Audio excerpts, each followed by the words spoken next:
O tempo de angústia é uma época, eu já falei, em que a humanidade rejeitará de maneira coletiva e definitiva o Espírito Santo de Deus. Na verdade, não é o Espírito Santo que vai sair da terra, porque ele é onipresente. É a humanidade que vai ficar cada vez mais surda em relação ao Espírito Santo de Deus. Tem outras passagens que falam a respeito disso. Eu já li Jeremias capítulo 30, versículos 5 a 7, para vocês, que Jeremias fala como é que seria, não é? E o que nós podemos falar mais sobre este tempo? A primeira coisa que eu falo é o seguinte: o que nós somos? Submissos a Deus ou pessoas que lutam com Deus? Chama a minha atenção que uma das possíveis traduções da palavra islamismo, Islã, seria submisso a Deus, a Alá. A palavra Islã significa submisso a Alá. Agora, a palavra Israel significa aquele que luta com Deus. Se você for olhar em termos de significado, é politicamente mais bonito e mais correto dizer que eu sou da fé do submisso a Deus, do que dizer eu sou da fé dos que lutam com Deus. Mas sabe por que eu sou da fé dos que lutam com Deus? Porque diferente do Islã, o Deus da Bíblia, ele não obriga, ele convida. Em segundo lugar, ele sabe que eu resisto. E para o meu bem, até no limite, ele luta comigo. Sabe como ele luta comigo? Como aquele pai que às vezes luta com o filhinho, porque ele quebrou o ombro, ou deslocou o ombro, e tem que ir ao médico para colocar no lugar. E a dor é muito grande. E a criança não vai querer. E muitas vezes o médico pede: mãe, ajude-me a segurá-lo aqui, porque eu vou colocar, e vai doer. E com dor no coração, querendo sentir a dor no lugar do filho, o que o pai faz? Segura.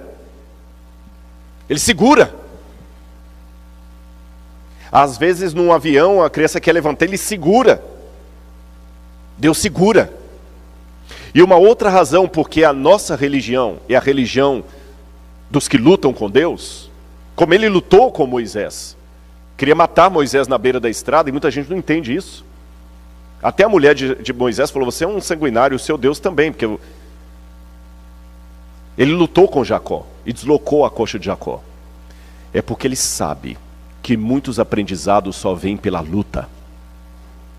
E para fechar as razões pelas quais Deus luta conosco, eu não sei se eu tenho aqui nessa noite alguém que... Eu sei que tem alguém que já passou pela carreira militar, mas eu não sei se tem mais alguém. Mas um treinamento de guerra não é feito jogando baralhos ou assistindo um filme sobre guerra. Treinamento militar para guerra, você treina lutando. É colocando o soldado dentro da barraca e jogando gás lacrimogêneo lá dentro, para ele poder ficar... É treinando o psicológico dele até a última instância, fazendo-o tomar decisões em meio de muito barulho, fazendo cumprir uma ordem, ainda que caia tudo. E por que os generais, por que os comandantes, por que os superiores do exército, da marinha, da aeronáutica são tão duros com seus soldados? Não é porque eles não têm amor, não é porque eles não têm coração, é porque eles sabem que aquela dureza pode ser o diferencial entre a vida e a morte no campo de batalha.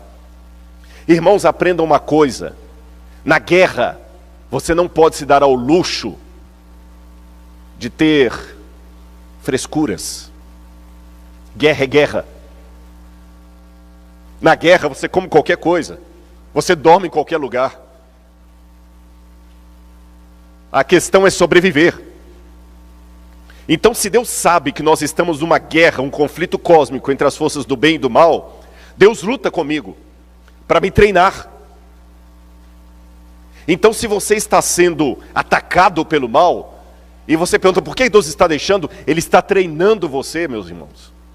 Eu vou contar para vocês uma coisa, eu questionei muitas vezes por que Deus deixou passar por algumas situações tão ruins, que se eu contasse aqui, muitos de vocês chorariam em solidariedade a mim.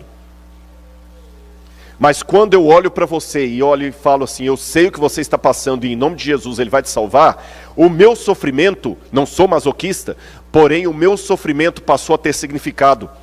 Porque além da unção do Espírito Santo, é a minha experiência de vida que me dá moral para falar com você, fica firme, Deus te ama, você vai vencer. Quantas organizações não governamentais foram criadas por uma mãe que perdeu um filho num acidente automobilístico? Quantas ONGs para livrar jovens das drogas foram fundadas por pais que perderam seu filho para traficantes? Quantas organizações de não violência foram fundadas por famílias que perderam um ente querido por causa da violência? Quantas associações de cadeirantes foram fundadas por uma família, ou quem sabe por alguém que ficou cadeirante devido a uma imprudência no trânsito do outro? Quando o seu sofrimento passa a ser significativo para a sua vida ou do seu semelhante, aí você consegue ter paz. Você só não tem paz quando o seu sofrimento não tem significado. E eu aprendi uma coisa, já falei com vocês desse filme, mas eu gostaria de repetir, aquele filme Something About Us, onde o sujeito fala, quando você é amado por Deus, você passa a ser importante para Satanás. Vamos continuar o nosso estudo. Além dessa angústia, nós temos também a informação de que haverá uma perseguição final dada aos filhos de Deus. Vamos ver Apocalipse, capítulo 13. Apocalipse, capítulo 13.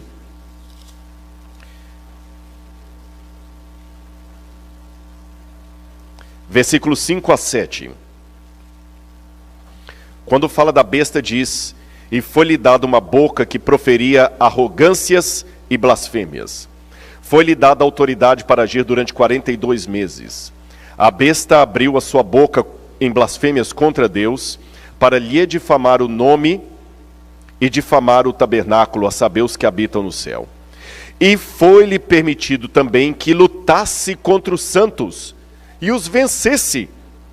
Foi-lhe dada ainda autoridade sobre cada povo, tribo, nação e língua, e ela será adorada por todos os que habitam sobre a terra, aqueles que desde a fundação do mundo não tiveram seus nomes escritos no livro da vida do Cordeiro, que foi morto. Lembram lá Daniel? Serão salvos aqueles que têm o seu nome no livro. Aqui vão seguir a besta, aqueles que não têm o seu nome no livro. E o verso 17 diz, verso 16, perdão, vamos ler do verso 15. E foi-lhe concedido poder para dar vida à imagem da besta, para que também a imagem da besta falasse e fizesse morrer todos os que não adorassem a imagem da besta, a todos os pequenos e os grandes, os ricos e os pobres, os livres e os escravos. Faz com que lhe seja dada certa marca, na mão direita ou na testa, para que ninguém possa comprar ou vender, senão aquele que tem a marca, ou o nome da besta, ou o número do seu nome. É interessante também que em Apocalipse capítulo 6, versículo 9, nós temos também uma visão em que João vê os mártires, que sofreram martírio ao longo da história do cristianismo.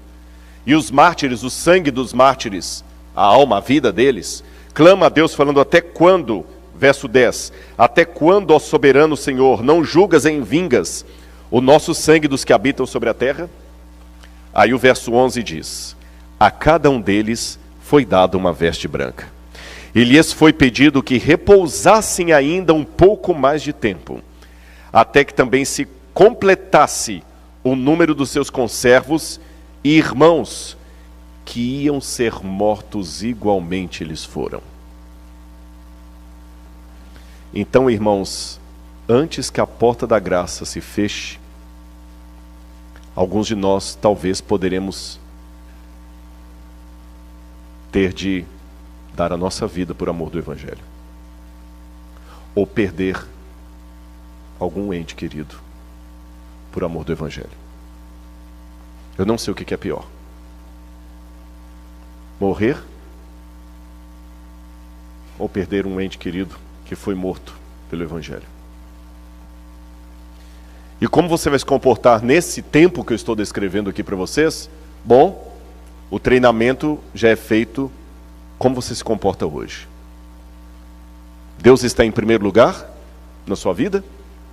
Ou você está ocupado demais para Deus e tem desculpas e desculpas e desculpas para não entregar de uma vez a sua vida a Deus, para fazer de Deus o Senhor da sua vida? E muitas vezes você questiona assim: ah, Rodrigo, desculpa, olha, se Deus é amor, por que Ele deixa eu passar por isso? Eu não mereço. Eu pergunto a você uma coisa: Jesus merecia a rejeição que Ele teve? Merecia? Jesus merecia ter sido traído? Jesus merecia ter sido trocado por um bandido? Jesus merecia morrer na cruz? Se Ele não merecia e passou por tudo isso, por que você se julga melhor do que Jesus, achando que você não merece? Por quê? Se Ele que não merecia passou, e Paulo fala, queremos ser semelhantes a Cristo em glória, mas devemos também ser semelhantes a Cristo no sofrimento. E não é uma questão de masoquismo, de ter prazer no sofrimento, não é isso, irmãos. Mas é um privilégio sofrer por Cristo e como Cristo. Nós não podemos sofrer como Cristo no sentido de salvar alguém através do meu sangue, porque eu não sou o Redentor. Mas Jesus falou: eles me odiaram, vão odiar você também. Agora, nós temos várias formas como os teólogos entendem esse tempo de angústia que eu acabei de descrever para vocês. Alguns teólogos da linha preterista acham que o tempo de angústia é apenas aquela angústia que Judá e Jerusalém passaram antes da destruição do templo no ano 70. Eu não concordo com isso. Há outro grupo de teólogos que acreditam que o tempo de angústia é apenas o sofrimento que a igreja passou ao longo das eras. Eu também penso que não, porque é um tempo de angústia muito específico. Outros pensam que o tempo de angústia será um caos no governo do anticristo. Eu estou nessa linha aqui. Só que nessa linha tem dois grupos de teólogos: os pré-tribulacionistas e os pós-tribulacionistas. Um acredita que a igreja vai ser arrebatada para não passar pela grande tribulação. Outros acreditam que não, que a igreja vai ficar aqui e enfrentar a grande tribulação. Pós-tribulacionistas, eu sou desse grupo. E um último grupo que eu não concordo também é o grupo idealista, que acha que o tempo de angústia é apenas uma metáfora para qualquer angústia da vida. Vamos ver aqui o que diz a história da igreja sobre isso. Aquela ideia, vou revelar para os irmãos uma coisa que vai surpreendê-los. A doutrina pré-tribulacionista, que ensina que a igreja vai ser arrebatada, essa doutrina só foi criada no final do século XVIII. A partir do final do século XVIII, Francisco Ribeira, que era católico, foi um dos primeiros a falar do que hoje é o dispensacionalismo. Depois dele, um evangélico chamado Darby pegou a ideia e começou a pregar na igreja. Depois dele, veio Scofield e criou a Bíblia anotada de Scofield, que ensinava o arrebatamento secreto e tudo mais. Depois de Scofield, você teve Hal Lindsey, que tornou a coisa mais popular ainda. E depois de Hal Lindsey, você teve Tim LaHaye. Esses nomes que eu elenquei para vocês aqui foram os criadores da doutrina do arrebatamento secreto e da igreja ser retirada da terra antes da grande tribulação. Mas do século XVIII para trás, você não encontra nenhum cristão que ensine a doutrina do arrebatamento secreto e da igreja sendo tirada antes da grande tribulação.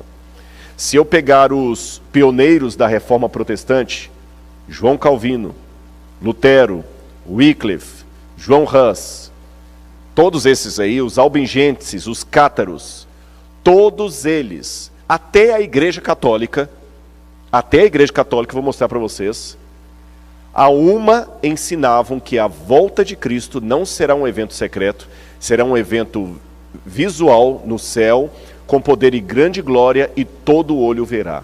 A ideia da igreja ser arrebatada para o céu de maneira secreta, rapture, é uma doutrina nova do século XVIII para cá. Isso não foi ensinado em nenhum momento da história do cristianismo, nem nos nomes que eu acabei de citar aqui para vocês. E vou mostrar para vocês que essa ideia do do tempo de angústia, com o fechamento da porta da graça, é o ensino mais antigo e tradicional do cristianismo. Quer ver? Vou dar apenas alguns exemplos, porque senão ficaria muito demorado aqui. Esse é o Didache. O Didache é o ensino dos 12 apóstolos. É um documento do segundo século que traz um pouco, é como se fosse um manual da igreja. O Didache é um manual de evangelização. O que as pessoas deveriam saber antes de se tornarem cristãs. E no Didache está escrito o seguinte sobre o tempo de angústia. Segundo século, hein? Quando a ilegalidade aumentar, eles vão odiar, perseguir e trair uns aos outros. Então o enganador do mundo aparecerá reivindicando ser o Filho de Deus. E ele fará sinais e maravilhas, e a terra será entregue em suas mãos. E ele fará coisas iníquas que não foram vistas desde o início do mundo. Então a humanidade entrará no fogo da provação, e muitos serão levados a tropeçar, e muitos perecerão. Mas aqueles que perseverarem em sua fé serão salvos da maldição. É interessante que alguns, e olha que isso, eu quero chamar a atenção do Didache, porque o Didache foi escrito numa época em que as pessoas tinham na memória ainda o ensino do apóstolo João. Vocês entenderam? Que conheceram pessoalmente João.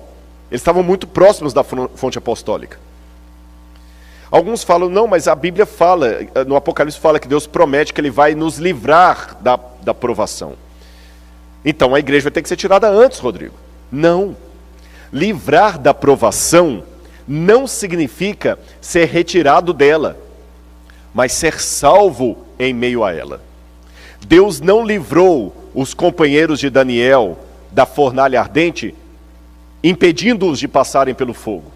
Olha como é o livramento de Deus. O livramento da fornalha ardente foi permitindo-os passar pela fornalha ardente e salvando-os em meio ao fogo. O livramento de Noé e sua família não foi tirando-os antes que o dilúvio caísse. Pelo contrário, como é que Deus livrou Noé e sua família? Deus os livrou dentro da arca em meio ao dilúvio. Deus não tirou Noé da terra antes que o dilúvio caísse. Deus não tirou os companheiros de Daniel da fornalha antes que o fogo acendesse. Então a promessa de Deus que vai livrar o povo naquele dia, na minha compreensão, é em meio àquele dia. Vamos continuar. Um grande teólogo batista, George Ladd, um dos maiores especialistas em escatologia, infelizmente já falecido, escreveu livros maravilhosos sobre teologia sistemática. E esse livro, The Blessed Hope, a Bendita Esperança, ele afirma claramente que a bendita esperança não é a libertação da tribulação, é a união com o Senhor em sua vinda. George Ladd entendia que a volta de Jesus é um acontecimento histórico real no céu e não um arrebatamento secreto da igreja. E como ele, nós temos vários outros teólogos protestantes, Matthew Henry, que eu podia citar para vocês, Adam Clarke, e outros mais, Delitzsch, até o catecismo católico. Lembra que eu falei com vocês que até a igreja católica, você sabe o credo, né? Crê em Deus Pai Todo-Poderoso, Criador dos céus e da terra, e tal, e quando chega no final do credo diz, está sentado à direita de Deus Pai Todo-Poderoso, de onde há de vir a julgar os vivos e os mortos. Então vocês estão notando que essa aqui é uma doutrina que ela está permeada no cristianismo, no catolicismo, no protestantismo, no adventismo. Olha o que diz o catecismo católico. Antes da segunda vinda de Cristo, a igreja precisa passar por uma provação final que sacudirá a fé de muitos crentes. A perseguição que acompanha sua peregrinação na terra revelará o mistério da iniquidade na forma de um engano religioso que é o anticristo, um pseudo-messianismo pelo qual o homem se glorifica a si mesmo no lugar de Deus e de seu Messias que veio na carne. Eu concordo com o catecismo. Vocês estão notando que eu mostrei na Bíblia e ao mesmo tempo estou mostrando autores que não são da igreja adventista que estão dizendo o que eu estou dizendo.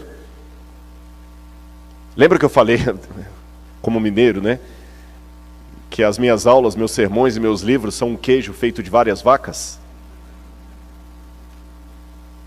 E é isso aí. Wesley dizia, Jerônimo dizia, desconfie do homem de um livro só.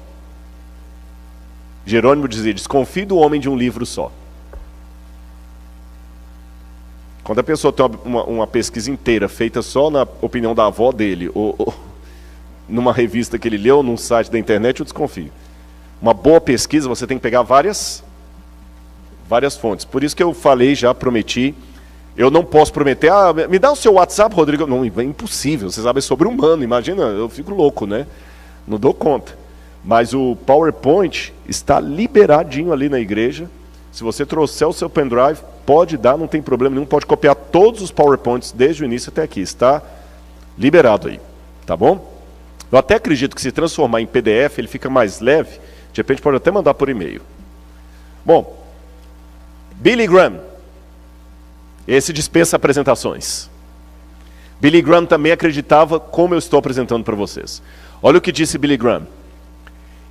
Eu ouvi o som distante de cascos e vi os cavaleiros do mal no horizonte de nossas vidas.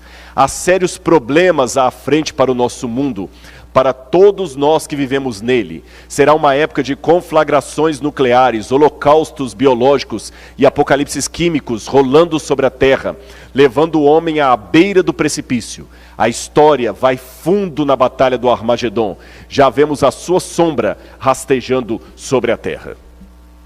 E, irmãos, nós precisamos voltar a esses sermões. Não é a teologia do medo, é a teologia da advertência. É a teologia da advertência. Um dos maiores sermões pregados nesse país foi para o Jonathan Edwards, que pregou o sermão Pecadores nas mãos de um Deus irado.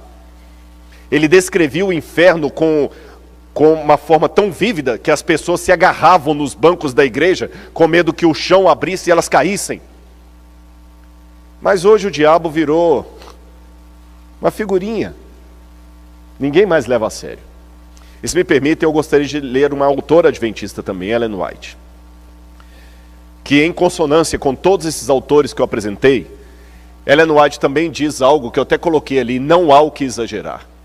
Ela diz o seguinte: o tempo de angústia como nunca houve está prestes a manifestar-se sobre nós. E necessitamos de uma experiência que agora não possuímos e que muitos são demasiado indolentes para obter. Dá-se muitas vezes o caso de se supor maior angústia do que é em realidade. Não se dá isso, porém, com relação à crise diante de nós. A mais vívida descrição não pode atingir a grandeza daquela prova. Naquele tempo de provações, toda alma deverá estar por si mesma em pé diante de Deus. O que ela está dizendo? Tudo que você vai falar na vida, você pode exagerar. Você pode exagerar. E os meus companheiros aqui, quem de vocês, eu estou falando para os homens diretamente, quem de vocês nunca contou uma história e a esposa dá uma corrida? Não, meu irmão, não foi tudo isso não. Quem não passou por isso, que atira a primeira pedra. Aí o carro estava vindo a 250 por hora. Meu amor, não é? Tinha umas 2.000 pessoas lá. Não, meu bem, tinha umas 300. Tudo que você vai descrever, você pode exagerar. Porém, com relação àquele tempo do fim, não há como exagerar. Por pior, por mais dantesco que você apresente o quadro, ele não é nem uma pincelada do que vai ser. Por isso que eu não tenho medo de falar que eu temo aquele dia. Deixe-me fazer uma aparente crítica que um descrente pode fazer. Rodrigo, isso aí não é síndrome de vitimismo? De fato, os sociólogos e os que trabalham com psicologia social dizem que o vitimismo pode ser uma forma social de compensar a identidade de grupos religiosos inexpressivos. Ele está presente na linguagem que usam e em sua cosmovisão. Ou seja, quando o grupo não faz diferença nenhuma, a maneira que ele encontra psicológica de sobreviver é falando que o mundo todo está contra ele. E esse, de fato, é o comportamento de seitas. Uma seita é aquela que acha que só vão ser salvos os que fazem parte dela. Se você não faz parte dela, por mais nice guy que você seja, você não vai ser salvo. Eles são inexpressivos. Aí eles criam uma cosmovisão de vitimismo, o mundo contra nós, nós versus o mundo. E quando alguém mostra o erro deles, eles estão tão fechados, tão enclausurados nessa ideia de vitimismo, que ele consegue enxergar que você está indo contra a verdade de Deus. Síndrome de Messias. Aí surgem casos terríveis, como o de David Koresh, aquele da Guiana, Jim Jones, o pastor do diabo. Reuniu um grupo ali, e quando todo mundo foi lá, põe todo mundo para se matar, porque o mundo está contra nós. Não, isso aqui, nesse caso específico, não é síndrome de vitimismo. Porque eu mostrei que o cristianismo, de um modo geral, já tem essa crença arraigada há muito tempo. E se você duvida, Rodrigo, é impossível que o mundo inteiro vá se voltar contra um grupo de fiéis? Não, olhe para trás na história e você vê que é possível. O mundo também duvidou que Hitler faria o que fez. Aliás, duvidou tanto que eu conheci em Belo Horizonte uma senhora, ela já está com mais de 90 anos. E na sua infância, ela foi da escolinha de Hitler na Alemanha. Ela foi da escolinha de Hitler. E ela falou para mim pessoalmente, Rodrigo, até hoje eu tenho dificuldade de acreditar que Hitler fez tudo aquilo que o povo fala. Porque com a imagem que ela tinha do Führer, um homem passando cortês com todo mundo, sedutor. As mulheres eram apaixonadas com Hitler. E quando ele falava, ele encantava as pessoas. A Alemanha, na Primeira Guerra Mundial, saiu em frangalhos. As pessoas levavam um carrinho de marco alemão para voltar com um pedaço de pão e uma salsicha para casa. Passavam fome. No inverno rigoroso da Alemanha, muitos morriam de frio porque não tinham nem madeira para poder aquecer uma lareira. Hitler tirou a Alemanha do buraco. Hitler salvou o povo alemão. Hitler trouxe de novo orgulho para o povo alemão. E ele fez o povo alemão acreditar que eles não eram maus, que eles não eram escória. Ele trouxe a dignidade. Ele enalteceu os alemães. Ele tornou a Alemanha uma superpotência.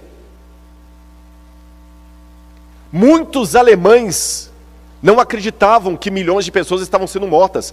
Parecia teoria da conspiração. Nem os Estados Unidos da América acreditaram. Nem Roosevelt, no primeiro momento, acreditou. Einstein custou a convencer alguns alemães da ameaça... Einstein custou a convencer alguns americanos da ameaça que Hitler representava. Quando Einstein escreveu a carta dele, alertando sobre a bomba atômica, muitos americanos não acreditaram em Albert Einstein. Por isso que os aliados chegaram só no fim. E até hoje, há pessoas que acham que é mentira esse negócio de 6 milhões de judeus mortos. Mas eu sei que não é. Eu já visitei o campo de concentração nazista. Eu conheço judeus que perderam parentes. Olha, irmãos, dificilmente uma coisa me irrita tanto quanto uma vez um irmão de igreja mandou uma carta para mim, entregue por outro lá. E se esse irmão estiver assistindo hoje, que ele trema, porque eu não estou nem aí. descendente de alemão, falando para eu parar de falar mal de Hitler e da Alemanha, porque isso é mentira, é contra dos judeus. Eu fiquei tão irritado, tão enojado. Aí eu pensei, não, mas ele é um irmão da igreja há muitos anos. Eu falei, olha, desculpa, esse irmão ele tem que mudar a cabeça dele. Eu desconfio da salvação dele falando uma besteira dessa. Que é complô dos judeus inventarem o holocausto. Como eu tenho um amor pela história de Israel, eu fui lendo aquilo ali, mas foi me dando um estado de nervo que eu não aguentei. A Laura lembra como é que eu fiquei. Até hoje tem pessoas que duvidam. Mas se eu estou falando para pessoas sensatas que sabem que o holocausto aconteceu e que 6 milhões de pessoas foram mortas, e se eu estou falando para pessoas sensatas que sabem que enquanto eu estou falando aqui, tem governos, já aproveitando que tem africanos aqui, tem governos totalitários na África que estão matando pessoas porque são de outra etnia. Olha o que aconteceu em Ruanda. Então não digam que a perseguição final é um mito, ela pode acontecer. E sabem qual que é a receita da maldade?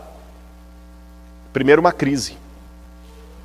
Crise é a oportunidade para surgirem heróis e enganadores. Pode olhar. Tem muito advogado corrupto que a especialidade dele é pegar pessoas fragilizadas. É alguém que perdeu a casa no incêndio? É o pai que perdeu um filho no acidente? É o imigrante sem documento, que está fragilizado? A oportunidade, a crise é a oportunidade para os heróis e para os bandidos. Segundo ingrediente da receita da maldade, um povo sem rumo. Um povo que não sabe para onde está indo. E curiosamente nós estamos com uma crise e estamos com um povo sem rumo. Falei essa semana das crianças que estão querendo limites, que os pais não dão limite mais. O pai não dá limite, a mãe não dá limite. Ele está sem rumo. Cresceu a vida toda sem ouvir um não. Aí quando ele é adolescente vai namorar uma menina. Quando ela fala não, ele vai lá e mata. Fica no quarto trancado o dia inteirinho jogando o joguinho lá. E se você falar com o pai vira bicho. Aí depois ele compra uma arma, vai lá na escola e mata todo mundo. Aí todo mundo, como? Isso não aconteceu da terça para quarta-feira. Aí depois ele se alia ao Estado Islâmico, porque ele quer limites, ele quer um ideal, ele não sabe nem porque que ele está vivendo. É a sociedade líquida que eu mencionei ontem. Terceiro ingrediente, uma índole má coletiva. Quarto, um marketing. Nós temos o caso de Hitler, a senhorita Leni Riefenstahl e Joseph Goebbels, os líderes da propaganda de Hitler. Um marketing bem feito. O marketing é a coisa mais perigosa que tem. Eu li um livro uma vez, cujo título era Biology.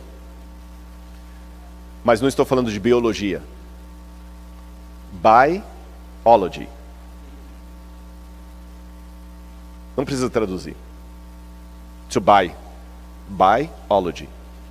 E esse livro, um livro de capa amarela, grosso assim, eu assustei com o que eles mostram ali, como o marketing faz tudo para atrair você, seduzir você e lhe obrigar a comprar. Aliás, é interessante, principalmente os jovens. Muitas vezes você não quer ficar na igreja porque você não aguenta o tanto de não que a igreja dá, né? Não pode fazer aquilo, não pode fazer aquilo outro. Ah, não, para com isso. Mas você vive num mundo que lhe dá um monte de ordens e você obedece sem questionar. Eu creio que os comerciais aqui dos Estados Unidos não são diferentes do Brasil. Pelo menos no Brasil, as propagandas são sempre ordens. Compre, venda, faça, beba, tome, experimente. Você não está vestindo a roupa que você está vestindo porque você gosta. Você está vestindo porque um estilista conseguiu convencer os empresários a colocar aquilo como moda, e você agora se sente obrigado a vestir assim, senão você não vai ser aceito. Então, na verdade, o seu problema não é com a lei. Você não quer saber da lei de Deus, porque a lei do mundo você obedece. Você veste como o mundo manda, você ouve as músicas que o mundo manda, você joga os joguinhos que o mundo manda, você consome os vícios que o mundo manda, mas a lei de Deus você acha que está te aprisionando. Quinto, um plano. No caso de Hitler foi Albert Speer, que construiu lá os campos de concentração. Sexto, um discurso de mentiras e sedução. E sétimo, o interesse de Satanás. Dei para vocês aí a receita de uma maldade coletiva. Agora, irmãos, já que eu estou comparando o passado com o presente, deixe-me falar desse cavaleiro aí. Thomas Malthus. Em 1798, Thomas Malthus assustou o mundo com uma previsão apocalíptica, catastrófica. Thomas Malthus, ele fez uma previsão e ele percebeu, em 1798, o ano que marca o tempo do fim, que o crescimento da população seguia uma escala geométrica, mas a produção de alimentos seguia uma escala aritmética. Logo, você tem mais pessoas nascendo do que alimento sendo produzido.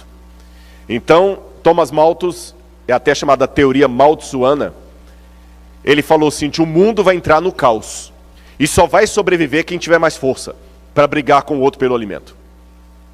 Essa teoria de Thomas Malthus foi tão forte, que Charles Darwin, ao escrever o livro Origem das Espécies, ele admitiu que foi a teoria de Thomas Malthus que deu o insight para ele trabalhar a teoria da evolução das espécies, a evolução do mais forte. Eu tenho uma boa e uma má notícia para dar para vocês. A boa notícia é que Thomas Malthus estava errado. Na verdade é o contrário. A população cresce em escala aritmética e os alimentos em escala geométrica. O mundo produz mais alimento do que gente. Essa é a boa notícia. A má notícia é que os alimentos estão concentrados numa fatia muito pequena da população. Então agora alguns teóricos estão voltando a falar do neomalthusianismo. Estão reacendendo a teoria de Thomas Malthus com medo de o mundo entrar numa crise de violência e guerra civil sem precedentes por causa da escassez de alimento e água.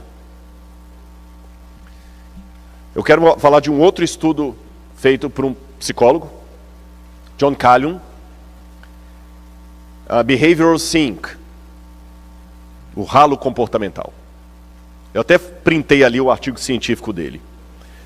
John Calhoun, ele pegou vários ratos daquele Norway Rats e colocou dentro de uma gaiola. E ele percebeu que os ratos têm um comportamento muito semelhante ao comportamento humano. Por exemplo, os ratos, eles tinham a via pública e nenhum rato fazia a sua toca na via pública.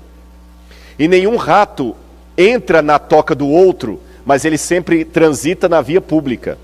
Como aqui nos Estados Unidos. No trespass. Respeitam.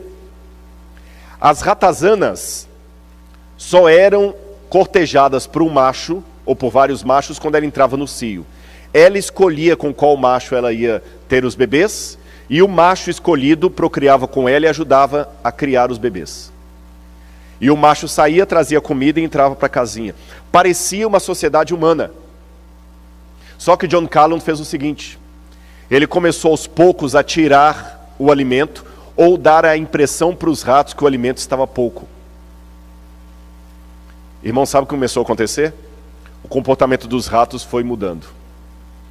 Foi mudando e eles começaram a se destruir. E o que chamou a atenção de John Calhoun no final, quando vários ratos começaram a se matar, é que agora, por exemplo, quando a escassez de alimento começou, os ratos mudaram o comportamento deles. Por exemplo, agora a ratazana não era mais cortejada pelos ratos quando ela entrava no cio.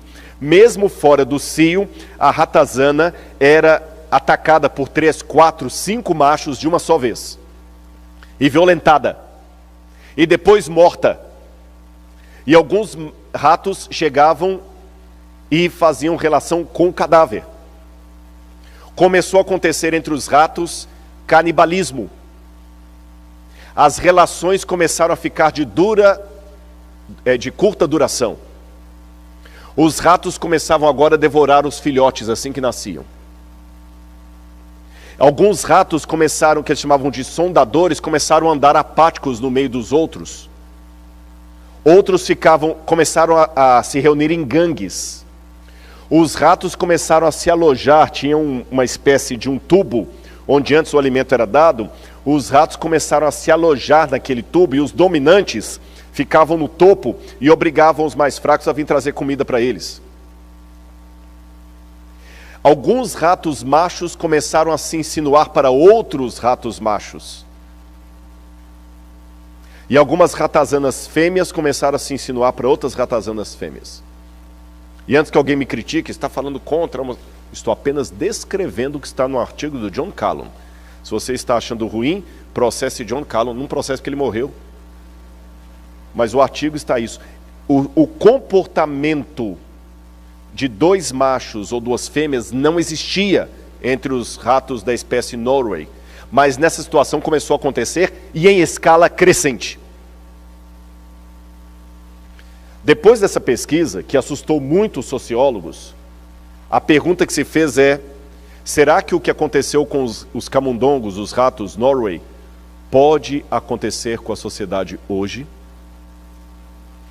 John Callum morreu, a pesquisa dele, a resposta não foi dada, mas até hoje existem alguns psicólogos behavioristas de psicologia comportamental que ainda se fazem a pergunta com medo de uma resposta. Será que os experimentos de John Callum demonstram o que pode acontecer com a humanidade se houver escassez de alimento? Bom, Jerusalém, quando o alimento estava escasso, as mães começaram a comer as crianças. E as pessoas começavam a se matar. O neomalthusianismo que eu falei com vocês, ele está sendo revisitado, porque hoje, apesar de haver mais produção de alimentos do que nascimento de crianças, há 4 segundos é o tempo que separa cada uma das mortes no mundo por fome. Acabou de morrer alguém agora por fome no mundo. Morreu mais um. Morreu mais um. A cada 4 segundos, uma pessoa morre por fome no mundo. Por isso que alguns estão reacendendo a teoria de Thomas Malthus, que o alimento está escasso. 1 em cada 6 habitantes do planeta passa fome. Quase 1 bilhão de pessoas. 1,4 milhão de crianças correm risco iminente de morrer de fome. Mais de 1 bilhão de pessoas, 18% da população mundial, não tem acesso à quantidade mínima de água para o consumo. Entre 100 pessoas, uma estaria morrendo de fome. Se o mundo fosse reduzido a 100 pessoas, entenderam a comparação? Se o mundo fosse reduzido a 100 pessoas, significam que 15 estariam desnutridas, 21 com excesso de peso. Eu tenho outros números aqui que eu acabei não colocando. Enquanto isso, no mundo de Deus, um estudo observa que, apesar dos progressos nas últimas décadas, cerca de 800 milhões de pessoas não têm comida suficiente. No total, seriam necessários 267 bilhões de dólares por ano para acabar com a fome no mundo. Se eu quiser acabar, além da fome, com os problemas de saneamento básico, habitação e outras coisas mais, eu precisaria de 1,2 trilhão de dólares no mundo para poder acabar com isso. E onde é que nós vamos conseguir essa quantidade de dinheiro? Eu vou falar com vocês onde é que a gente vai conseguir essa quantidade de dinheiro. Onde é que nós podemos conseguir dinheiro para acabar com a fome no mundo? Segundo dados da ONU, o tráfico de drogas, não o seu combate, o tráfico, movimentam 300 bilhões de dólares por ano. Esses dados já têm 5 anos, então estão desatualizados. A prostituição é o segundo maior negócio do mundo, com cerca de 108 bilhões de dólares por ano, levando em conta a opacidade que envolve a rede, o que dificulta um cálculo exato. Isso aqui é uma estimativa. O terceiro lugar é ocupado pelos bancos, que movimentam 115 bilhões de dólares por ano. Embora nem tudo mude, algumas entidades acumulam em seus cofres até 800 bilhões em ativos. Em 2019, em 2019, os 2.153 bilionários que havia no mundo tinham mais dinheiro do que 60% da população do planeta. Entenderam isso? 60% de todo o PIB mundial está nas mãos de 2.000 e poucas famílias. O mundo não aguenta isso mais. Em quarto lugar, jogos de azar, que só na Espanha gastam 35 bilhões por ano. Se eu juntar esses valores aí, eu tenho dinheiro para acabar com a fome no mundo. Alguém pode perguntar, tá, e a igreja? Por que você não pega o dia da igreja também aí? Bom, para dar uma satisfação para vocês, não posso responder de todas as igrejas, mas é assim que é distribuído o dízimo da Igreja Adventista do Sétimo Dia. Nós não cobramos para pregar, para dar palestras, e o dízimo não fica na igreja local. Ele é justamente distribuído naquelas várias fatias lá que vocês podem ver, para que a igreja possa ser mais participativa possível. E o presidente mundial da Igreja Adventista não tem um salário maior do que o pastor Marcos dessa igreja. O presidente da divisão sul-americana não tem um salário maior do que o meu. E o meu salário não é maior do que um pastor de uma igreja do interior. Tá bem? Só para dar essa explicação, porque eu sei que alguém vai ouvir. Tá, por que ele não fala do dinheiro das igrejas? A sociedade está indo por ralo abaixo. A Organização das Nações Unidas para a Alimentação e Agricultura publicou um estudo sobre o impacto econômico e ambiental do desperdício de alimento. São mais de 1,3 bilhão de toneladas de alimento desperdiçados todos os anos, o que dá um prejuízo de 750 bilhões de dólares por ano em desperdício de alimento. E esse país aqui está medalha de ouro. Agora consideremos alguns textos. Publicado na Review and Herald, de 22 de novembro de 1906. O tempo de graça não durará muito mais. Deus está retirando da terra a sua mão refreadora. Por longo tempo ele tem falado a homens e mulheres mediante a atuação do seu Santo Espírito, mas eles não têm atendido ao apelo. Agora está falando a seu povo e ao mundo por meio de seus juízos. Agora! O tempo desses juízos é um tempo de misericórdia para os que ainda não tiveram oportunidade de aprender o que é a verdade. O Senhor olhará para eles com ternura. Tempo do juízo agora. E como é esse tempo de juízo? Apocalipse, capítulo 16.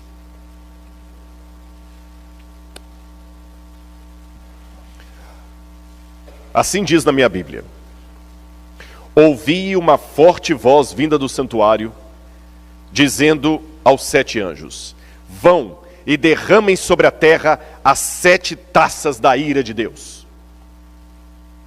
2 explicações aqui. Em primeiro lugar, fique com a Bíblia aberta. A ira de Deus. Esse é um assunto que precisa voltar para o púlpito. Jesus ficou, com todo respeito, Senhor, o Senhor entende por que eu estou falando isso. Jesus virou um palhaço, um tolo, um frouxo. Mas esse Jesus frouxo não é o Jesus que a Bíblia apresenta. Ele é um cordeiro, mas ele também é leão. Ele é um cordeiro que pode irar. E coloque uma coisa na sua cabeça: Deus está mais interessado em salvar você do que uma mãe de tirar um filho de uma casa pegando fogo. Mas se você não quiser ir para o céu, Ele não vai obrigar. O raio de fogo e enxofre vai cair sobre você. E Deus não vai mudar o céu para que o seu filho mimado entre lá a qualquer custo. Deus ama mais o seu filho do que você. Mas Ele não vai tornar o céu um playground só para que o seu filho mimado entre ali de qualquer jeito. Como você exige que o mundo tem que ser para adaptar o seu filho. Professor, por que meu filho tirou nota baixa? Pastor, melhora o seu sermão que meu menino não quer ir à igreja. Essas músicas não atraem os jovens. Não é o céu que tem que adaptar a mim, sou eu que tenho que adaptar ao céu. Deus se ira. E dura coisa é cair nas mãos de um Deus irado. Ele ama. Ele ama você. Mas ele também se ira. Segunda coisa que eu quero explicar. Essas pragas vão cair depois que a porta da graça se fechar. Porque eu não vou poder entrar no mérito da questão, que tomaria muito tempo. Mas o Apocalipse mostra que essas pragas acontecem depois que o santuário se encheu de fumaça. Então significa que Jesus já está voltando para buscar o seu povo. Nesse ínterim que Jesus vem buscar o seu povo, é que acontece o tempo de angústia. Porém, vocês sabem que as conjunções adversativas, elas têm uma importância. Porém, gotas dessas pragas do Apocalipse já começaram a cair hoje, antes da porta da graça se fechar, para que Rodrigo e você acordem. E eu não tenho medo de falar que o Covid já é uma demonstração da ira de Deus. E antes que alguém me repreenda, fale assim: Rodrigo, não fale isso, não seja desumano com os que morreram por Covid. A minha mãe morreu por Covid, você está sendo desrespeitoso. Deixe-me colocar uma coisa para você. Daniel era uma pessoa fiel a Deus, sincero. Daniel não estava em apostasia. Daniel não estava idolatrando falsos deuses. Quando o cativeiro da Babilônia veio como castigo de Deus sobre o povo, Daniel foi poupado? Então, eu não posso, por amor a Daniel, negar que o cativeiro da Babilônia foi um castigo de Deus. Porque isto é o que os falsos profetas diziam na época de Jeremias. Jeremias dizia: Nabucodonosor vai vir, e este é o castigo de Deus, porque vocês estão brincando com fogo. Aí chegavam os falsos profetas e falavam assim: Jeremias, você é um perturbador de Israel. Não fale isso. Tenha mais respeito com as famílias vitimadas pelos babilônios. Talvez alguém até diria, estou parafraseando, tenha mais respeito com Daniel. Quer dizer então que Deus castigou Daniel, Jeremias? Não, Deus não castigou Daniel. Mas Jesus falou: no mundo, 3 aflições. Tem de bom ânimo, eu venci o mundo. Haverá situações em que Deus vai livrar o povo dele da praga, como aconteceu no Egito. Mas haverá situações em que Deus permitirá que uma pessoa sincera do povo de Deus sofra as consequências, mesmo que ele não mereça aquilo. Vocês entenderam? Com isto apresentado, eu quero deixar bem claro: eu perdi pessoas que eu conhecia para o Covid. E de repente eu estou falando essa noite para pessoas que enterraram um ente querido vitimado pelo Covid. Por favor, aceite as minhas condolências com todo o meu coração, não estou sendo insensível não. Mas não me impeçam de falar aquilo que a Bíblia advertiu. E antes que você pergunte: e por que Deus deixou a minha mãe morrer de Covid, sendo que ela não fez nada de mal para ninguém? Eu repito a história da Bíblia. O que Daniel fez de mal para ir para a Babilônia? O que Jesus fez de mal para cair na mão dos romanos? Eu posso amanhã contrair esse vírus e morrer. Eu não estou isento. Até hoje eu não tive. Mas quando eu falo eu não tive Covid, foi uma casualidade. Não é que a minha esposa teve. Eu não tive. O que João Batista, né? O que João Batista fez demais para cortar a cabeça dele? O próprio Paulo. O anjo foi lá, livrou da prisão num dia, mas não livrou da prisão no outro dia. Mas sabe o que Jó falou? Ainda que ele me mate, nele esperarei. Então, irmãos, eu não tive Covid, não é porque eu sou mais santo do que ninguém. Eu não tive porque não tive. E se eu pegar Covid amanhã e morrer, estou falando sério. Hoje eu recebi a notícia que um ex-professor meu de teologia está na UTI, com Covid. Se eu pegar amanhã o Covid, e vocês ouviram, gente, o Rodrigo pregou pra gente, ele pegou um Covid, foi entubado e morreu. Se isso acontecer, eu não retiro o que eu disse a respeito desse mal. É Deus tentando acordar o mundo. C.S. Lewis dizia, o sofrimento é o megafone de Deus que grita para um mundo que insiste em ficar em silêncio. O mundo está muito lá. Tem uma passagem da Bíblia que eu quero ler com vocês, que é uma passagem que vai assustar muita gente. Irmãos, em 20 minutos eu termino isso aqui, mas eu quero passar essa mensagem porque ela é muito importante. Abra a Bíblia comigo em Eclesiastes e preparem para se assustar com um texto pesado. Um texto pesado. Eclesiastes, capítulo 7, versículo 1. Olha na sua Bíblia que texto politicamente incorreto. Olhe na sua Bíblia que texto complicado. A boa fama é melhor do que um bom perfume. E o dia da morte é melhor do que o dia do nascimento. Melhor é ir à casa onde há luto do que à casa onde há banquete. Vou parar aqui. Vocês querem que eu leia de novo? Melhor é ir à casa onde há luto. Quem acredita na palavra de Deus, diga amém. Você concorda com isso? Pode ser sincero. Eu vou ajudar você. Eu não concordo. Não concordo. Rodrigo, vai ter um velório hoje. Vamos lá, beleza, eu estou dentro. Se tem uma coisa que a faculdade de teologia não prepara a gente, nós aqui estudamos teologia, é para funeral. Por mais que o professor de teologia aplicada ensine como é que você se comporta num funeral, né, aquelas aulas de teologia pastoral, como é que por mais que o manual da igreja sugira alguns versos para ler, a gente vá de preto, faça isso, por mais, a gente não está pronto, irmãos. A pior coisa para um pastor é expulsar um demônio ou sepultar um ente querido da igreja. Não estamos preparados.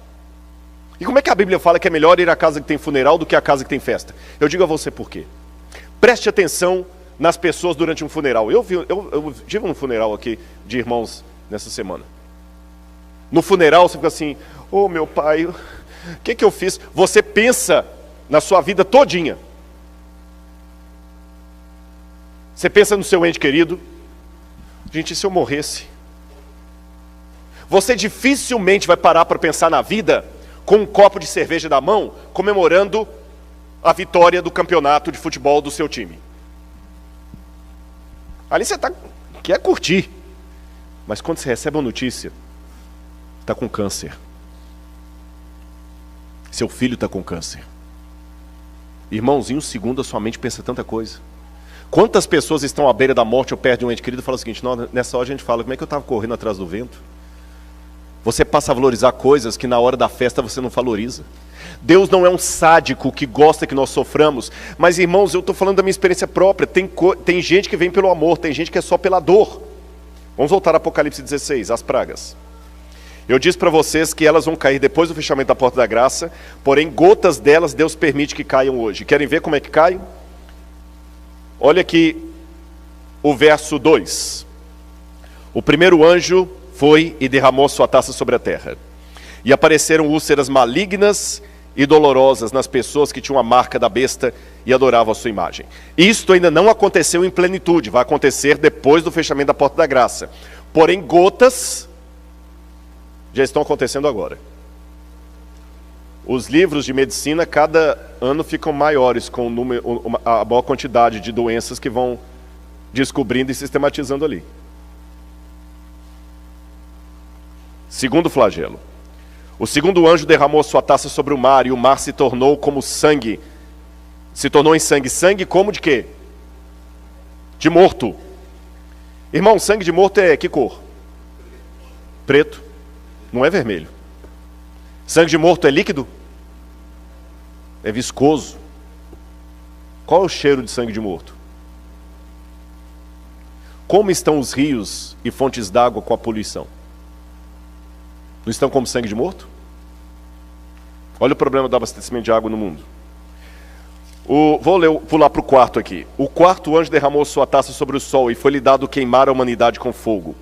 As pessoas se queimaram com um intenso calor e blasfemaram o nome de Deus que tem autoridade sobre esses flagelos, porém não se arrependeram para darem glória a Deus. Alguns afirmam a camada de ozônio, que está com buraco. Outros negam o buraco na camada de ozônio. Eu não sou cientista da área para me posicionar a favor ou contra o buraco da camada, a teoria da camada, do buraco na camada de ozônio. Mas uma coisa eu sei, que as calotas de gelo estão derretendo e a Terra está ficando cada vez mais quente, sim. Perceberam o que está acontecendo?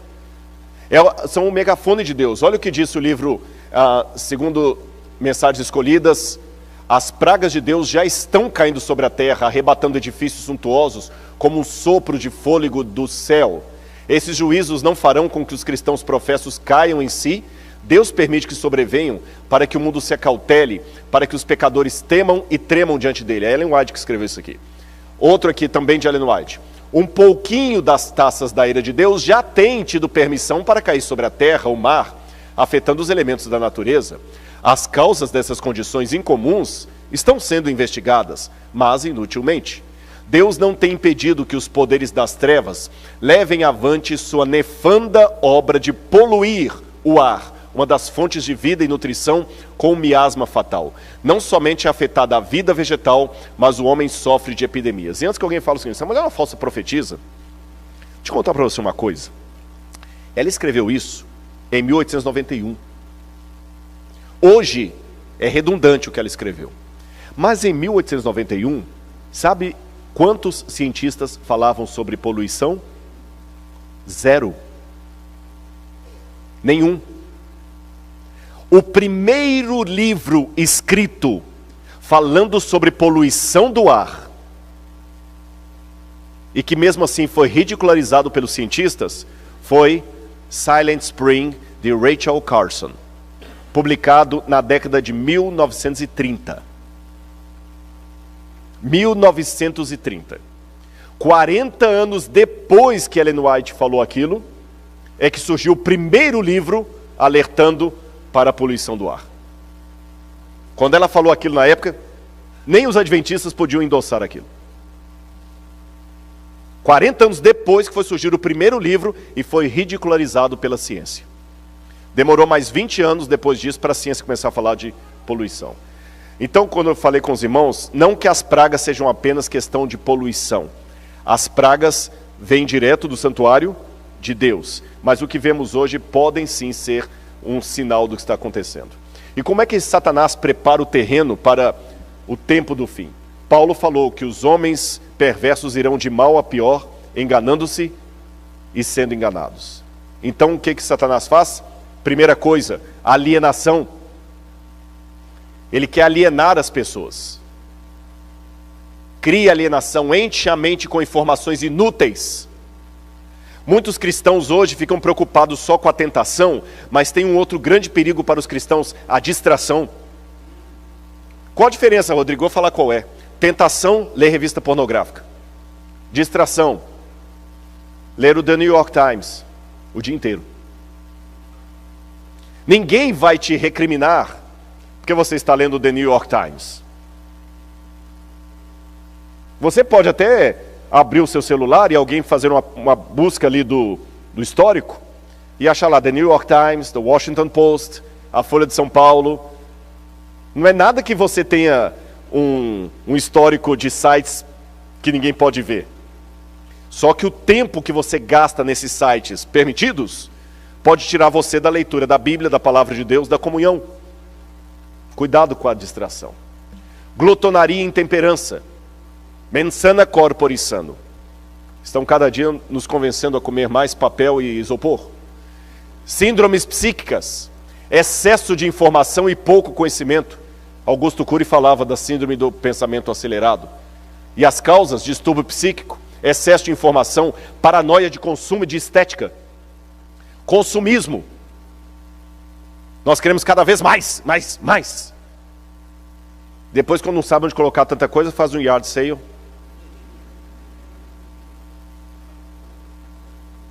Geração rebelde sem causa, já falei sobre isso.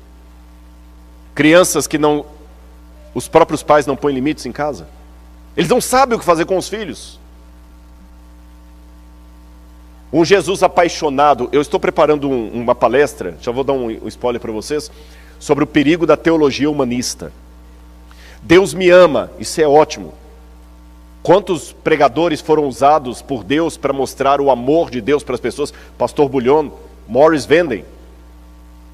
Só que uma deturpação da pregação do pastor Bullion é aquela que coloca um Deus que ama tanto que ele deixa o trono dele para você sentar lá. Cuidado com essas teologias humanistas. Deus faz qualquer coisa para salvar você. Até música contando isso tem. Deus faz qualquer coisa. Não, Deus não faz qualquer coisa. Deus foi ao sacrifício máximo por minha causa. Ele deu o filho dele para morrer na cruz do Calvário por mim. Isso é verdade. Mas Deus não faz qualquer coisa para me salvar. Deus não duela com o caráter dele. E tem uma teologia humanista aí, vista, desculpa, muitas vezes algumas músicas que parecem mais músicas de Roberto Carlos com temática religiosa. Como se Deus fosse um adolescente apaixonado que se você não for para o céu ele vai rasgar os pulsos. Não. Deus ama você, mas Ele não vai se suicidar porque você não quis ir para o céu. Visões unilaterais de Cristo. Uns veem um Cristo apenas como um carrasco, outros veem Jesus apenas como um mansinho.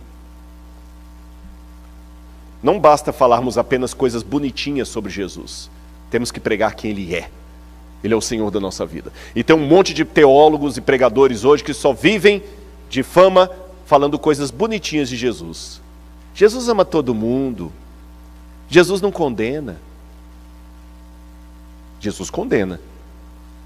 Pelo menos o que está na Bíblia condena. É proibido proibir. Ah, Jesus não liga. Jesus não é radical.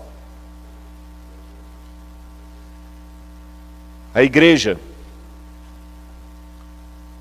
há um perigo muito grande. Alguns na igreja se tornam resistentes, outros apáticos. Interessante que o intento de Satanás não é tirar muitos da igreja, é mantê-los na igreja, mas oferecendo um cristianismo apático ou excitante. A gente estava conversando ontem, voltando para casa. Há pessoas que são servos de Jesus, outros são fãs. Eu estava conversando com o pastor, eu falei assim, engraçado, o Schumacher está vivo ainda? Assim que começou a conversa no carro. Ele está vivo ainda, tem coma. Eu falei, e gastou toda a fortuna dele para manter a esposa, né? Eu falei, engraçado, cadê os fãs do Schumacher?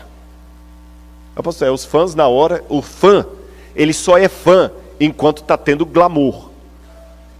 Quando a pessoa sai da vitrine, o fã deixa de ser fã. E tem pessoas que não querem ser servos de Jesus, querem ser fãs de Jesus. Há igrejas lotadas de fãs de Jesus. Jesus é legal. Aí ele customiza Jesus do jeito dele. Mas quando Jesus apresenta a cruz, perde a graça. Crise externa, crise interna no meio do povo de Deus. Irmãos, para terminar, o livro Grande Conflito diz o seguinte: para a sabedoria humana, tudo isso parece agora impossível. Mas ao ser retirado dos homens o Espírito de Deus, o qual tem o poder de reprimi-los, e ao ficarem eles sob o ataque de Satanás, que odeia os preceitos divinos, onde acontecer coisas estranhas. Quando o amor e o temor de Deus são removidos, o coração pode tornar-se muito cruel. Eu termino esse sermão, antes da música, dizendo uma coisa para vocês. Lembrem, vocês estão apenas ouvindo as minhas reflexões. Irmãos, eu também tenho medo do que está por vir. Eu não tenho vergonha de confessar isso para a igreja. Você ficou assustado com esse sermão? Eu também estou. Eu também estou assustado com a crise que aguarda o povo de Deus. Muito assustado. E eu não tenho vergonha de falar para os irmãos visitantes que estão aqui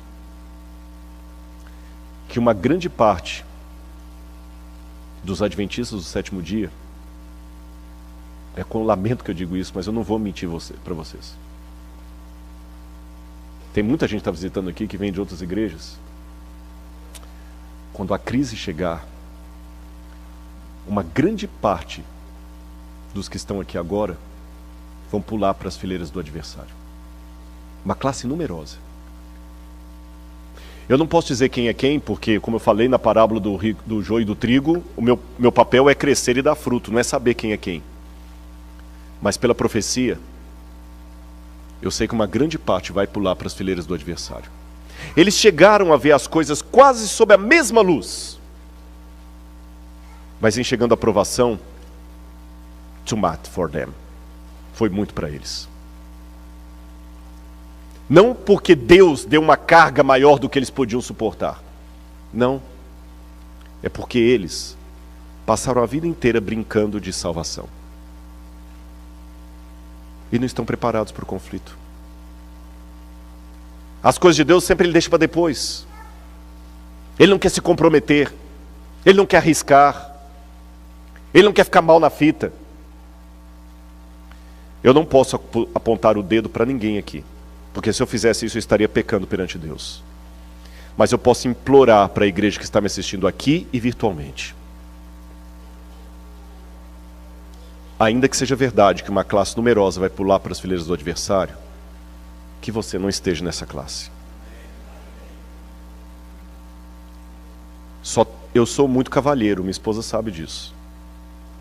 Eu me sinto mal, por exemplo, se eu estiver andando e ela estiver atrás. Eu não faço só na fita, não.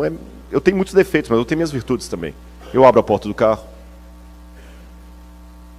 Eu carrego o peso. Mas só tem uma coisa que ela não espere que eu dê a frente para ela. O reino dos céus. Lá você vai ter que entrar sozinho. Com Jesus. Mas eu digo em termos...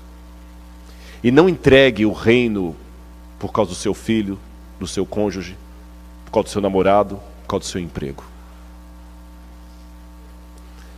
Essa crise vai vir, já sabe por quê? Porque hoje todo mundo está igual. A única forma que eu tenho de saber quem é joio e quem é trigo aqui dentro, estou me incluindo. Nem você sabe até que ponto eu sou sincero ou sou um hipócrita. Só tem um jeito. E esse jeito foi previsto por Sigmund Freud, o pai da psicanálise. Eu vou ler um trechinho do que Freud escreveu. Deixe alguém tentar expor à fome diversas pessoas de maneira uniforme. Com o aumento da urgência imperativa da fome, todas as diferenças individuais obscurecerão. E em seu lugar aparecerá a expressão uniforme do único desejo não silencioso. Thanatos e Eros. Eu vou pedir licença ao Dr. André para tentar explicar Freud. Que audácia. Eu disse que eu não faria uma palestra de uma área que não é minha, mas que eu poderia dialogar contra a área. Eu vou explicar para vocês o que Freud quis dizer. Freud quis dizer, munido da ideia da evolução das espécies, Freud disse que você só é educadinho porque tem comida para todo mundo. E quando você vê alguém comendo assim, sôfrego, ou indo na frente, nossa, que cara sem educação. Quando você está no supermercado, alguém passa na sua frente, nossa, sem educação, não teve berço não? Sua mãe não te deu educação não? Segundo Freud, essa diferença entre os educados e os mal educados só existe porque os educados têm comida bastante para eles. Mas Freud dizia o seguinte: tire a comida de todo mundo e você vai ver que os educados vão se comportar como os não educados. Até se você tirar a comida de todo mundo, depois de um tempo sem fome, jogar um hambúrguer ali no meio, até a rainha da Inglaterra vai te dar pescoção para atacar primeiro o hambúrguer. Porque Freud dizia que as duas... Lembra? Por causa da evolução das espécies, Freud dizia que as duas únicas entidades perenes dentro de nós são o eros, que é a necessidade de afeto, especialmente sexual, e o thanatos. Não é que Freud fala tudo de sexo, não, mas o afeto. E o thanatos, que morte, necessidade de sobrevivência. Para sobreviver e ter afeto, você faz qualquer coisa. É por isso que um homem excitado estupra primeiro para pensar depois. É por isso que uma pessoa com fome, ele mata primeiro para pensar depois. Freud disse. Só que eu posso discordar de Freud baseado num outro ex-discípulo de Freud, Viktor Frankl, que foi o fundador da terceira escola de psicanálise de Viena.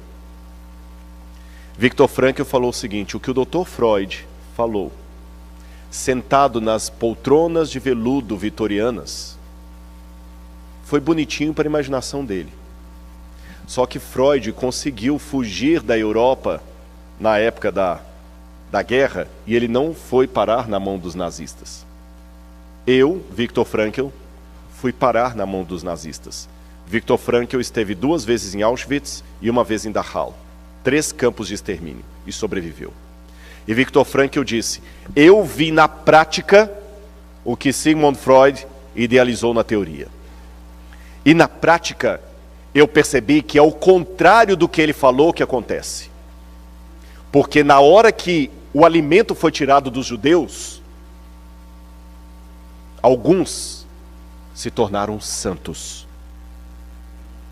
Porque eu vi muitos judeus morrendo de fome para dar o seu pão para alguém que estava mais doente. Eu vi judeu entregando o seu cobertor para aquecer um outro que estava com febre e ele mesmo ficou com frio. Eu vi judeu se voluntariando a ser enforcado no lugar do outro. Mas eu também vi judeus se prostituindo a troco de um pedaço de batata. Eu vi judeu entregando o seu irmão judeu apenas para ganhar as botas dele depois que ele fosse enforcado. Então, diferente do que Freud falou, quando a escassez acontece, não é que todo mundo fique igualado no teor animalesco. Quando a escassez acontece, disse Viktor Frankl, muitos se tornam santos e outros se tornam porcos. Antes da guerra, todos os judeus eram judeus, com a sua feira, com sua loja, com a sua sinagoga, mas no campo de extermínio, alguns judeus se tornaram santos, outros se tornaram porcos. Quando a perseguição vier sobre o povo de Deus, alguns aqui dentro se tornarão santos, outros se tornarão porcos. Eu não sei contra você, mas eu imploro a graça de Deus sobre a minha vida, porque eu quero estar do lado da luz.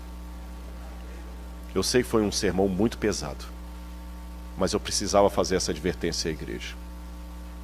Coloque Deus em primeiro lugar.